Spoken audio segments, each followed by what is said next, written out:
ibangin natin yung mga sarili natin. O kasi ito na yung pinakamatagal na 6 na taon sa buong buhay natin. Marami ng mga kurakot na mga naging presidente, vice president, senador, congressman ng Pilipinas. Pero ngayon lang talagang sagad sa buto ang kadimonyohan ng lahat ng mga nasa gobyerno. Kaya masasabi natin na sa tagal-tagal natin magantay, palagay ko ito na yata yung pinakamatagal na parang 20 years na. Yung sobrang tagal kasi wala naman talaga tayo nararamdaman, di ba? So sobrang tagal ng pag-aantay natin pero mag-aantay pa tayo. Oo, yung first 3 years nitong pamahalaan na ito, yung pinakamahabang 3 years sa pakiramdam ko, and yung susunod na 3 years parang feeling ko mas mahaba pa. Oo, kasi supposedly itong supposedly ang pamumuno kasi sa bayang Pilipinas simula dapat umaatikabo na yan eh. Oh, dapat sa simulang siguro mga first 1 year nailatag mo na yung mga gusto mong mangyari sa bayang Pilipinas eh. Kasi hindi ka naman pinanganak ngayon lang eh. Tapos bigla ka naging presidente, di ba? Siguro naman kung katulad yan, yung presidente natin ngayon na si Bongbong. O hindi ba? Hindi naman yan pinanganak ngayon lang eh. O ipinanganak niya si Bongbong noong pang 19 kopong-kopong eh. O, tas naging presidente pa yung tatay niya ng 25 years. Nakita niya yung bayang Pilipinas. At naging local government, rin yan, governor din yan. Naging kongresista din yan, naging senador din yan. So, dapat, sa tagal-tagal niya na sa politika, at alam niya na ang direksyon niya, papunta siya sa Malacanang, dapat, bago pa siya maging presidente, dapat meron na siya kagad na alam mo yung solido na plataforma na masasabi niyang mag-iiwan ng magandang legasiya niya. Oo, di ba? Kaya lang parang wala, no? Napapansin nyo? Hindi ko nga alam eh. Bakit ibinoto niyo yan? Anak ng, guilty sa plunder na si Imelda.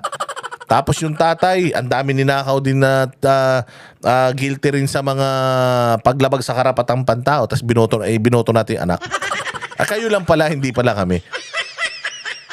At nung panahon ni Pangulong Duterte, hindi siya nakikialam sa Congress, hindi rin siya nakikialam sa Senado. Oo. Pero binigyan niya ng laya yung Kongreso na mag-grow. Di ba nag-away-away rin sila dyan patungkol sa yung term sharing and all. Pero in terms of corruption, nagbuo nga siya ng independent na tawag dito, Anti-Corruption Commission eh. Hindi ba? Nagbuo nga siya kasi nga bukod sa droga, isang pinakamalaki natin talaga yung corruption. So nung panahon talaga ni Pangulong Duterte, medyo nahiya yung mga kurakot. Pero ngayon, grabe.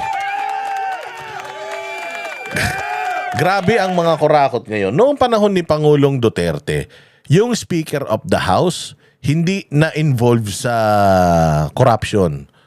Yung Appropriations Commission hindi rin na involved sa corruption. Oo, pero maraming mga corruptions na nakita si Greco Bellica noon at saka si Mark Villar. Kaya nga si Pangulong Duterte, marami siyang mga sinibak sa DPWH. Hindi dahil nagbaha, hindi dahil nagbagyo, pero dahil talaga sila, binibisita nila kasi nga legacy ni Pangulong Duterte yung build eh. Maraming mga contractor ang naging maayos yung kanilang trabaho, and there are some contractors napalpak yung kanilang trabaho, and they looked into it. Nagtanggal sila ng mga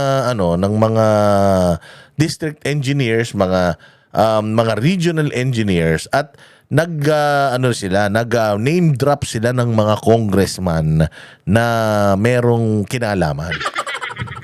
Hindi ba? So ngayon, mga bossing, ganun din. Meron ding isang kongresista na na isinasangkot dito sa mga anomalya sa Pilipinas. So ngayon, itong si Arentes, pinauuwi nila, hindi umuuwi dahil doon naging rason yun para tanggalin siya bilang isang congressman. Marami siyang absent. Tinanggal siya bilang isang congressman. Tapos noong feeling ni Tevez na pinagkakaisan siya, lumabas yung pangalan ng Zaldico. Dahil according to Tevez, bagman daw ito. O di ko alam kung totoo yun o hindi. So may mga ganun ng issue na na paper bag daw ng pera, may pila daw sa opisina, nagbibigayan daw 5 milyon. Parang ganun yung mga sinasabi niya eh. So alam daw niya yung scam, kaya nga si si Teves nagre-request na siya papuntahin siya ng Senado kasi willing din siyang mag-testify patungkol sa mga kabulastugan dyan sa Kamara according to. Pero hindi ko alam bakit hindi siya naimbita. Kasi si Magalong ganun din. May whistleblower si Magalong eh. So whistleblower si Magalong pero hindi siya pinatawag sa Congress. Di rin siya pinatawag sa Senate. Di ba? So magtataka ka bakit yung mga willing mag-testify hindi naman nila tinatawag. So ano ba talaga tong mga hearing na nagaganap ngayon sa Congress at sa Senate? Sabi din ni Ben Tulfo nung nakaraan, grandstanding lang yan. Dapat yung mga yan, dinidiretso na sa ombudsman. Pero mas maganda kasi na makapag-conduct muna ng investigation para pag nagdala ka sa ombudsman, talagang solido yung mga pwede mong ikaso ng graft and corruption and plunder. Tama? So maganda rin naman yung mga hearing na yan kasi nga, yung mga taong bayan, gustong-gusto rin talaga yan. So ito ngayon si Sir.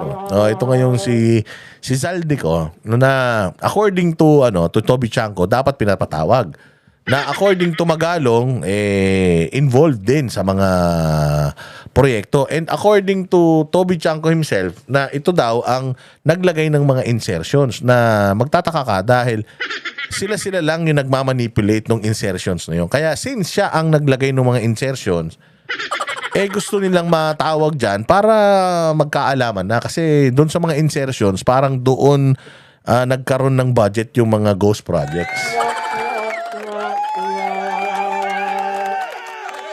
So pinapatawag. Di ba? Ngayon, si Inday Sara nagsalita rin pala tungkol dito. 2 tao lang daw ang may control ng budget. So kahit ano pang gawin mo, pag ayaw nung 2 tao, which is si Romualdez at saka ito, pag ayaw daw nila, wala yung budget mo. So sila din ang nagdi-decide kung ilang porsyento yung kakaltasin, ilan yung idadagdag, ilan yung ibabawas, sila din ang nagdi-decide. Ganong kalakas ito. So ngayon iniimbita ng tao na pagpaliwanagin ito kasi doon sa listahan na binigay ni Pangulo, binabanatan natin yung mga diskaya dahil nandoon sa listahan. Nasa listahan din yung kumpanya nito, di umano na. Sabi niya, wala na daw siya, nag-divest na daw siya. Pero according dun sa documentary ng Rappler, konektado pa rin sa kanya. So ang yabang-yabang nito, nung nakaraan, pinagsasabihan si Inday, na corrupt daw si Inday, pero putya ngayon, nagtatago. Na umattend daw si Inday sa sa hearing sa Kongreso, pero ngayon nagtatago. At ito nakakatawa.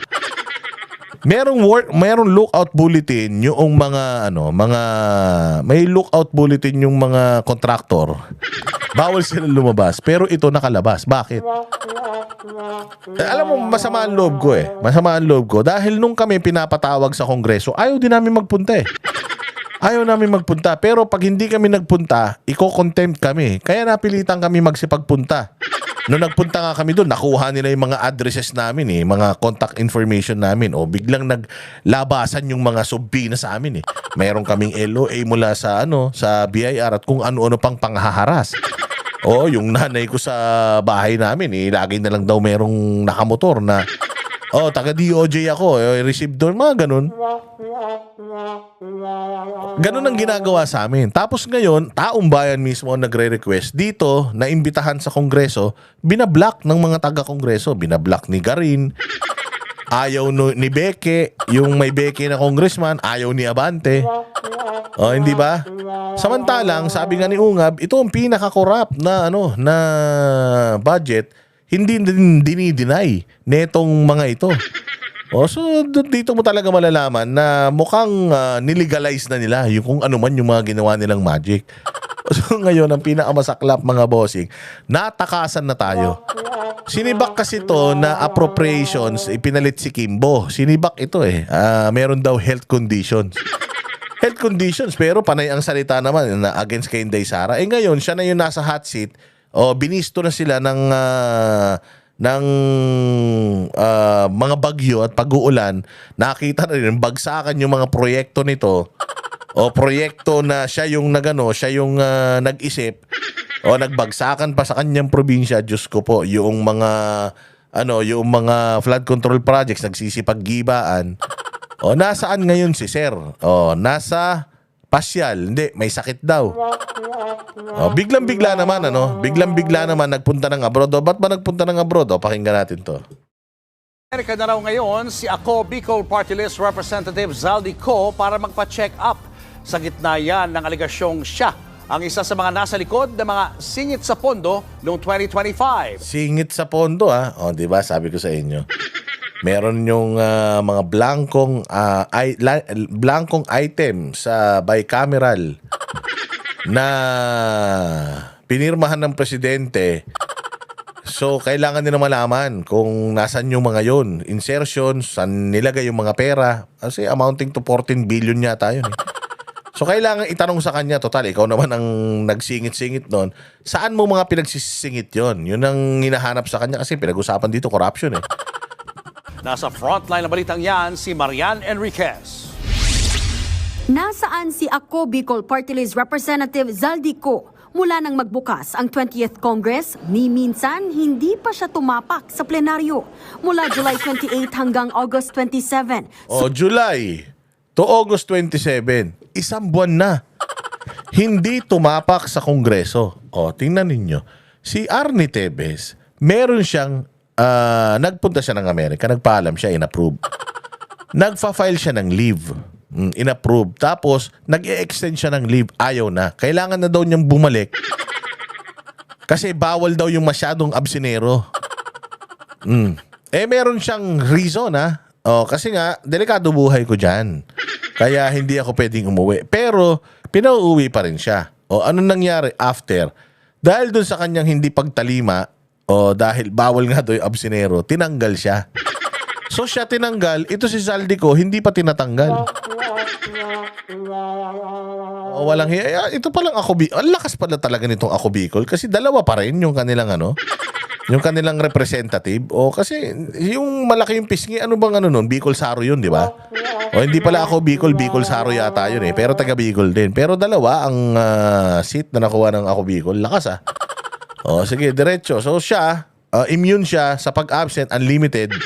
Pero si Tevez, tinanggal nila bilang congressman dahil matagal na siyang hindi nagpapakita sa Kongreso. Actually, before siya tinanggal, sinuspindi muna siya, parang 2 weeks yata. Di ba? Pero ito, kahit isang beses, di pa tumungtong, congressman pa rin siya ngayon. Sunod-sunod ang mga pag-absent niya. Yung iba, walang abiso. Isang beses lang daw nagpaalam. Ang madalas niyang dahilan ay nasa distrito o nasa committee meeting siya. Kinumpirma ni House Spokesperson Attorney Princess Abante na nasa Amerika si Co para raw sa medical treatment. Medical treatment? Ano kaya sakit nito? Kasi usually, magaling naman mga hospital dito Magaling naman yung St. Luke's, magaling naman yung Medical City. Magaling naman yung Makati Med. Marami mga magagandang hospital dito na state of the art din naman. Punta ka ng hospital ng Maynila, kompleto ron. Anong sakit niya para siya ay magpagamot sa Amerika? Tingnan natin. Sa pagkakaalam ko, Pagkakaalam mo? Walang hiya ka? Anong klase kang spokesperson? Wala kang alam? Sa pagkakaalam mo lang, dapat alam mo. Ikaw nga yung spokesperson Mas matagal ka pa yata mag-makeup kesa alamin kung ano nangyayari dyan he's currently out of the country. I understand he is nasa United States siya for medical treatment with appropriate travel documents. Pero kampante naman ang kapartido ni Co na si Ako Bicol Party List Representative Alfredo Garbin Jr. Tingnan natin anong sakit Baka naman sobrang lala. Tingnan natin. Kasi may na-mention sa akin na parang 90/60 ang baba daw ng blood pressure. Anak ng tinapay. Mababa lang pala blood pressure. Punta sa lahat naman ng masasarapang kinakain, ikaw mababa ang blood pressure Ganyan yata talaga pag vampira Pag vampira, laging puyat usually bumababa ang blood pressure mo pag lagi kang puyat, diba low blood ka. Pero lintik ang baba ng BP Bakit? Tsaka ganito, kayang gamutin to sa Pilipinas, ba't kailangan pa mag-abroad? Ang gagaling ng mga doktor dito kinukuha nga yung mga doktor dito sa ibang bansa dahil sa uhusay Pero yung mga ganitong sakit, naknanto ko kahit kahit over the counter ng mga gamot, makakakuha ka di ba? Oh, pero ito, wow, sosyal. Sa Amerika pa magpapagamot Dahil pera So, I mean, may ikakandak May kakandak na extensive check-up. Gano'n ka-extensive yan? Oo. Hindi ba kayang gawin dito yung mga check-up na yan? Di ba? Sabagay, karapatan naman niya yan. Binigyan siya ng travel authority ng Speaker of the House. Siyempre, magkaibigan yan. Oh, hindi ba? So, baka naman, deserve naman yan. expensive check-up. Pero habang nagpapa-check up si Cos sa abroad, namumuro naman ang pangalan niya sa usapin ng budget insertions. Sa huling pagdinig ng House Infra Committee nitong Martes, itinuturo ni Navota's Representative Toby Chanco na nagsingit umano si dating House Appropriation. Again, sino nagtuturo? DDS ba? Hindi, di ba? Marcos alay. Yung nagtuturo sa kanya. Sabi ko, ako binabalita ko lang kasi nasa balita naman. Baka magdemanda na naman kayo. Demanda pa naman ang demanda yan. Hilig-hilig gumawa ng magic tapos demanda ng demanda pag nasisita. Kayo masyadong pikon. Wag na kayo kasi mag-politiko. Mag-business na lang kayo. Mag-business na lang kayo. Ang hirap naman kasi kayo na nga yung politiko, kayo pa yung businessman sabi ni Toby Chanco, si Toby Chanco, BBM yun. Alyado ni BBM yun. Bakit kaya niya binibisto itong bata ni Romualdez? Bakit kaya? Ano kaya? Nag-aaway na ba si Bongbong tsaka si Romualdez sa tingin nyo? Meron na ba silang conflict? Kasi para ganituhin ni Toby Chanco itong si Saldico. Ibig sabihin meron talagang mga nilulutong malulupit to o meron nagka-double crossan dito siguro, baka hindi patas yung hatian. O pwede rin ako nag-speculate lang kasi magtataka ka magkakaalyado tapos nagrarambulan.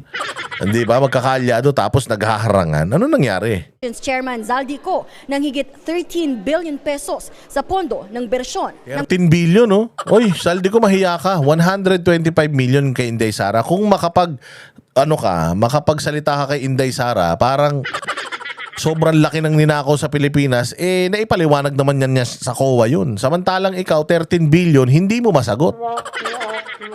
Ikaw ba talaga ang gumawa? O inutos lang sa'yo? Naku po, delikado ka, Zaldico.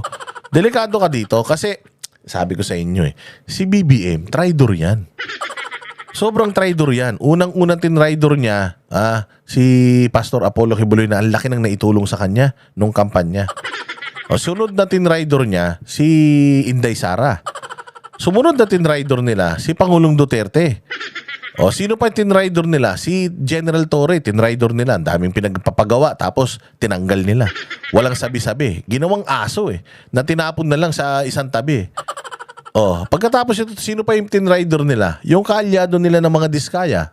Tumakbo yun under ticket nila, sumumpahin sa kanila. Pinakinabangan nila yung pera niya nung kampanya.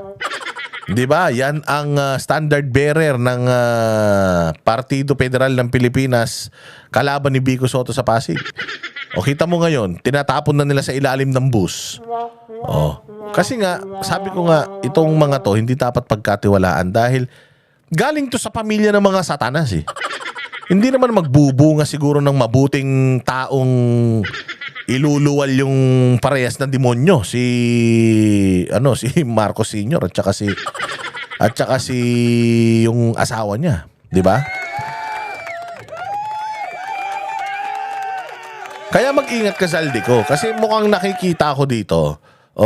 Binubuwag nila yung tandem yung dalawa ni Romualdez. Tapos mukhang ikaw ang magiging fall guy dito. Mukhang ikaw ang ilalaglag nila. Kasi hindi naman naamin si Bongbong may kinalaman siya.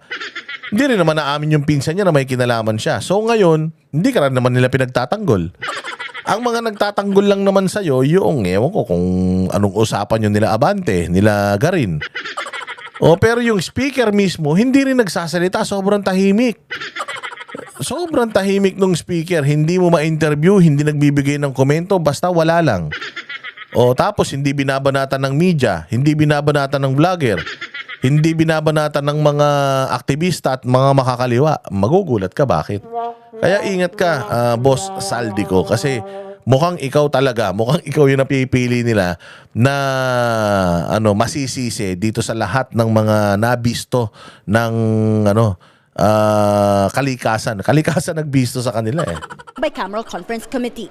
Git naman dyan ni Garbin, huwag sanang puro akusasyon lang. Dapat may ebidensya yan. Kung may katotohanan man at may irregularidad, ang tamang action dyan ay mag-file siya ng kaso. Wala pang pahayag sa ngayon si Ko. Nagbabalita mula sa Frontline, Marian Enriquez. News 5. Ayun mga bossing, ayun na nga mga bossing. O hindi ba yan yung una na sino ba nagbibisto sa kanya? Ito naman nagbibisto sa kanya. 13 billion sa kasi di ba? Doon makikita mo kasi doon sa records sino yung proponent. Okay? So ang sinasabi ko, doon sa 13 billion, si Congressman Saldico is a proponent of 13 billion pesos plus worth of projects. O yan ang nagbibisto sa kanya. O. Bago nyo kami demanda nyo muna yan Oo grabe kayo demanda nyo muna yan. So nasa na si Zaldico? Bakit si Zaldico pwede mag-absent hindi natatanggal? Bakit si Zaldico hindi maipatawag? Anong klaseng hearing yan? Yun nga yung sinasabi nito ni Toby Chanco na yan daw hearing sa Congress, wala yan, basura daw yan. Siya mismo nagsabi taga-Congress yan basura daw yan. Bakit? Kasi paano meron kang mariresolba kung ang ipapatawag mo lang dyan, DPWH, District Engineer, Regional Engineer, Contractor. Dapat ipatawag din natin yung mga kongresista. Halimbawa, may ghost project sa first 6th District ng Bulacan. Dapat yung magsalita yung proponent or yung sponsor ng proyekto na yun na congressman. Di ba? Dapat ganun. Kaya lang sabi niya paano magiging sasabihin natin na patas etong hearing na ito kung yung mga congressman hindi natin pwedeng ipatawag. Hindi ba? Kami ang boses ng masa, hindi natatakot. Katotohanan lang, di kami nalulunod. Walang bahid ng sismis, lahat ay totoo. Kahit sino ka pa, pag mali ka babanatan ka. Walang pinipiling kulay, wala kaming kinikilingan. Basta para sa bayan, kami lalaban. Pagdama palakpakan, pag mali banatan. Di matitinag, di matatakot, para sa bayan tuloy ang sigaw. Sa harap ng kamera, walang halong takot.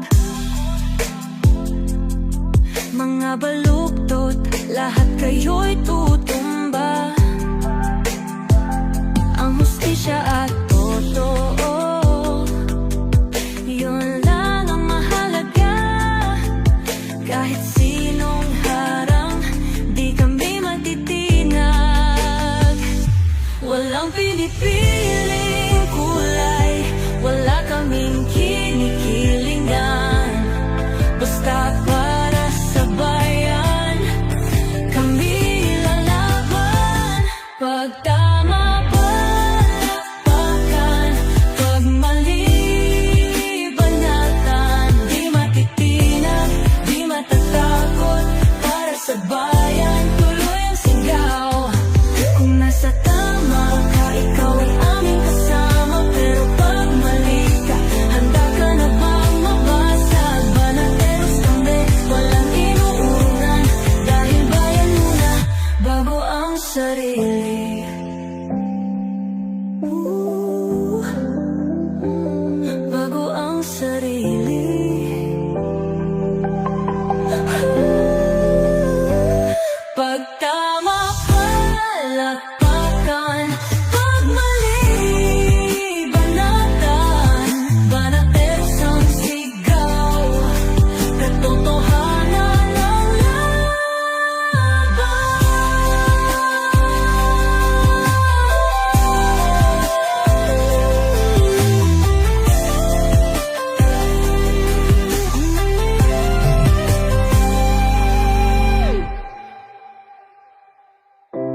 Sa harap ng kamera,